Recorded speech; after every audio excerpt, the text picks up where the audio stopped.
Ukraine's president says Russia is using gas and trade as a weapon against Europe. His comments come after Russia's state-run energy firm Gazprom cut gas supplies to Poland and Bulgaria. The EU calls the move blackmail, while Poland says Russia is trying to divide Ukraine's allies. This week, Russian authorities have started a new round of blackmailing Europe with energy. The decision to cut off gas supplies to Poland and Bulgaria is another argument proving that no one in Europe can hope to maintain any normal economic cooperation with Russia. Russia sees as a weapon not only gas supplies, but also any kind of trade. It's just waiting for the moment when one or another trading area can be used. It can also use it to blackmail Europe politically, or to enforce the Russian military machine which sees united Europe as a target. That is why, the sooner everyone in Europe acknowledges that its trade cannot depend on Russia, the sooner it will be possible to guarantee the stability of European markets.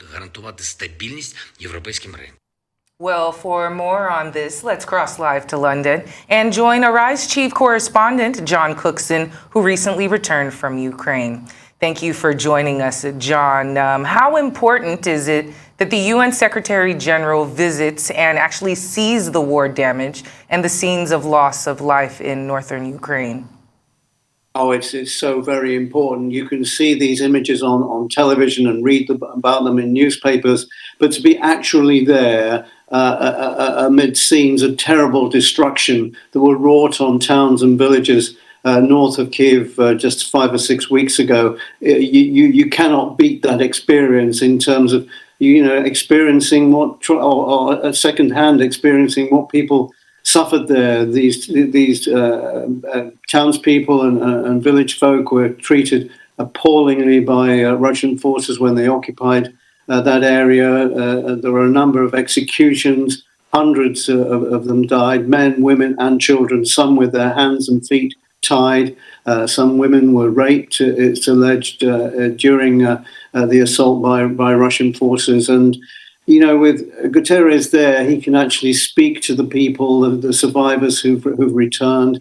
He can get first-hand knowledge of what happened on the ground. And, you just can't beat that experience. He's talked in the past of gathering evidence to bring action in the International Criminal Court for war crimes against Russian soldiers and indeed against the leadership in the Kremlin. And this also formed part of Guterres' mission today to talk to people and find out exactly what happened there, and to try to build up the evidence for a prosecution some way down the line. I have to say, though, that the chances of anyone appearing in the International Criminal Court for these atrocities, these war crimes, is reasonably slim, I'm afraid, because neither Russia nor Ukraine are signatories to the treaty that set the War Crimes Tribunal up.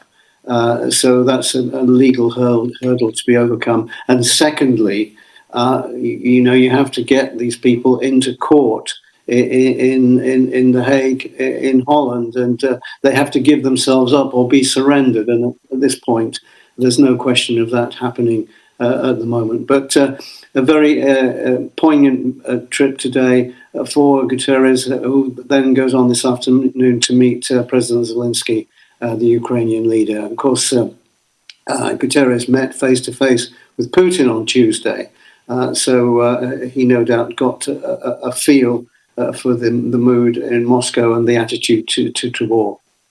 Well, talking of his meeting with Zelensky later today, what are your expectations from those talks? Well, look, it's going to be all smiles, but Zelensky's not very pleased with Guterres. He thinks that Guterres should have gone to see him before he travelled to see Putin on Tuesday. So there's some fence mending to be done by the UN Secretary General there.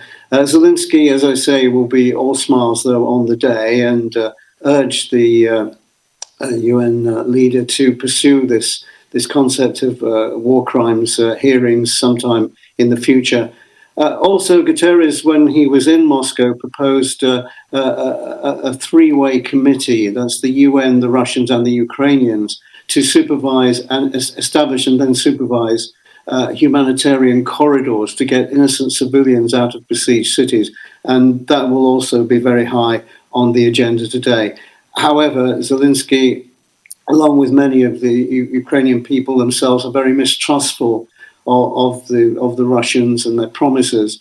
And so Guterres is going to have to, again, work hard on that to convince the leader of Ukraine that it's a good idea and it's something that can be actually put into action. And the UK's foreign secretary, now they made a tough anti-Russian speech last night. What more can you tell us about that? She did indeed, and you featured some clips from the speech. Not the strongest parts of the speech, I have to say. It was a very forthright speech from the Foreign Secretary Liz Truss. She spoke about Putin as being a cancer. She also described him as a desperate rogue operating with no interest in international norms, and she urged the UK and Western allies to dig deep in their efforts to supply the Ukraine with all the weaponry that they need. Interesting speech, very, very strong, of course, and one has to perhaps wonder whether this may have something to do with local elections which are going to take place in the UK next week. And she may well be trying to have an impact on the way people are going to vote in those elections, with her Conservative government set to take a pounding in the polls. So we should keep an open mind on the speech. On the face of it, very strong, but there may be a political reason why she made it. Arise Chief Correspondent John Cookson, thank you so much for joining us on Newsday.